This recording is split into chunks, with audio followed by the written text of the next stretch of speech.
Hi!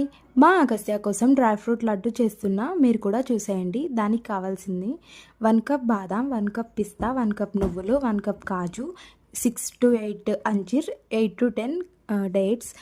ఇప్పుడు ఒక్కొక్క ఇంగ్రీడియంట్‌ని లో టు మీడియం ఫ్లేమ్‌లో మంచిగా రోస్ట్ చేసుకోవాలి. ముందు నువ్వుల్ని ఇలా చిటపటలాడేంత వరకు రోస్ట్ చేసుకోవాలి. తర్వాత బాదాంని దీన్ని కూడా కొంచెం కలర్ వచ్చేంత వరకు రోస్ట్ చేసుకోవాలి. తర్వాత కాజు అండ్ పిస్తా రెండిటిని ఒకటేసారి రోస్ట్ చేసుకుంటున్నా.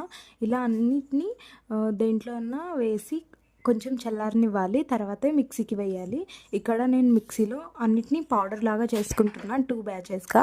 తర్వాత డేట్ అండ్ అంజీర్ని కూడా పేస్ట్ లాగా చేసి ఇందులోనే కలిపేస్తున్నా. పైనుంచి కొంచెం నెయ్యి వేసి వీటిని చిన్న చిన్న బాల్స్ లాగా చుట్టుకుంటున్నా. నాకు ఇక్కడ 10-12 లడ్డూస్ వచ్చాయి. మీరు ఇంకా చిన్నవి చేసుకుంటే ఎక్కువగానే వస్తాయి. ఇలా మా అగ్గుగడికి ఇస్తున్నా. చూడండి, వాడు ఫస్ట్ నాకే తినిపిస్తుండు. ఇవి చాలా హెల్తీ అండ్ చేయడం కూడా చాలా ఈజీ. మీరు కూడా ట్రై చేయండి. మీకు ఎలా వచ్చిందో కామెంట్ చేయండి. అండ్ మా వీడియోని లైక్ చేసి, షేర్ చేసి, సబ్స్క్రైబ్ చేసుకోండి.